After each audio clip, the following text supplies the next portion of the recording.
Hello guys, welcome to R channel. நம்ம சேனலில் பார்க்குற எல்லாருக்கும் ஹார்ட்லி வெல்கம். இன்றைக்கி என்ன வீடியோ பார்க்க போகிறோம்னா, டபுள் ஃப்ளேவரில் நம்ம வந்து ஒரு ஸ்பாஞ்ச் செஞ்சுருந்தோம். அந்த ஸ்பாஞ்சோட ஃப்ராஸ்டிங் வீடியோ தான் பார்க்க போகிறோம். இதுதான் அந்த ஸ்பாஞ்சு. டபுள் ஃப்ளேவர் ஸ்பாஞ்ச் வந்து எப்படி செய்யணும்னு சொல்லிட்டு முன்னாடி வீடியோவில் போட்டிருக்கேன். பார்க்காதவங்க பார்த்துக்கோங்க. இப்போ வாங்க ஃப்ராஸ்டிங் வீடியோக்குள்ளே போகலாம்.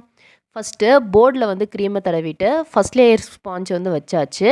கேக்கை வந்து நல்லா வெட் பண்ணிக்க போகிறீங்க. வெட் பண்ணதுக்கப்புறம் ஸ்டிப்பிக்காக பீட் பண்ண விப்பிங் க்ரீமை வந்து கொஞ்சமாக அப்ளை பண்ணிக்க போகிறீங்க. நெக்ஸ்ட்டு நான் வந்து ஸ்ட்ராபெரி க்ரஷ் வந்து யூஸ் பண்ணிக்கிறேன். 2 ஃப்ளேவருக்குமே அது பொதுவானதுனால ஸ்ட்ராபெரி க்ரஷ் யூஸ் பண்ணிவிட்டு, அதே மாதிரி மேலே பார்த்திங்கன்னா ஒரு சைடு வந்து ஒயிட் ஃபாரஸ்ட் கேக், ஒரு சைடு வந்து பிளாக் ஃபாரஸ்ட் கேக், ஒரு சைடு வந்து ஒயிட் சாக்லேட்டும் இன்னொரு சைடு வந்து டார்க் சாக்லேட்டும் நான் வந்து போட்டுக்கிட்டேன்.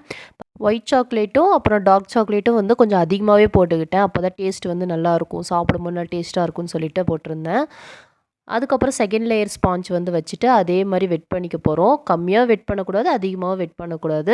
நான் அது எப்படி வெட் பண்ணணும்னு சொல்லிட்டு நெக்ஸ்ட் வீடியோவில் போடுறேன்.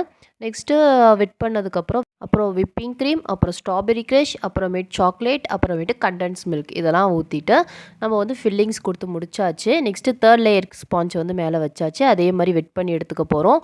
அப்புறம் விப்பிங் க்ரீமில் க்ரம் கோட் கொடுத்து ஒரு 15 மினிட்ஸ் போல் ஃப்ரிட்ஜில் வந்து ஸ்டோர் பண்ணிவிட்டு அப்புறமேட்டு எடுத்தோம்னா இந்த மாதிரி கிடைக்கும். அதுக்கப்புறம் என்ன பண்ண போகிறோன்னா, இது வந்து ஹார்ட் ஷேப்பில் கேட்டிருக்காங்க கஸ்டமர், அதனால் வந்து ஹார்ட் ஷேப்பில் பண்ண போகிறோம். ஃபஸ்ட்டு ஒரு ப்ளஸ் போட்டு இந்த மாதிரி நம்ம வந்து பண்ணி எடுத்துக்கணும். அது எப்படி பண்ணணும்னு சொல்லிட்டு டீட்டெயில்டு வீடியோ வந்து நான் ஃப்ரீ கிளாஸ் 5ல் வந்து சொல்லியிருக்கேன். பார்க்காதவங்க பார்த்துக்கோங்க. இந்த வீடியோவும் நான் டிஸ்கிரிப்ஷனில் கொடுக்குறேன். அதை டச் பண்ணி நீங்கள் வந்து அந்த வீடியோவும் பார்த்துக்கலாம். நெக்ஸ்ட்டு பார்த்திங்கன்னா ஹார்ட் ஷேப்பில் சூப்பராக நம்மளுக்கு கிடச்சிருச்சு. நெக்ஸ்ட்டு மெயின் கோட் போடணும். அதுக்கு முன்னாடி ஒரு ½ அன் ஹவர் போல் ஃப்ரிட்ஜில் வந்து ஸ்டோர் பண்ணி எடுத்துக்கலாம். அதுக்கப்புறம் நம்ம வந்து மெயின் கோட் கொடுக்கும்போது சூப்பராகவே நம்மளுக்கு வந்து ஃபினிஷிங் கிடைக்கும். இப்போ வந்து மெயின் கோட் வந்து போட்டுட்ருக்கேன். நான் வந்து லைட்டாக தான் க்ரீம் வந்து அப்ளை பண்ணியிருக்கேன். ஏன்னா சைடு ஃபுல்லாக அவங்க வந்து டெக்கரேஷன் கேட்டிருக்காங்க. அது இல்லாமல் மேலே வந்து நான் எடிபிள் ஃபோட்டோ பிரிண்ட்டும் மேலே கேட்டிருக்காங்க. அது எப்படி பண்ண போகிறோம், ஐசிங் எப்படி பண்ண போகிறோம்னு சொல்லிட்டு நெக்ஸ்ட் வீடியோவில் பார்க்கலாம். அவங்க ரிவ்யூ கொடுத்துருக்காங்க, அதையும் பார்க்கலாம். Stay tune, by.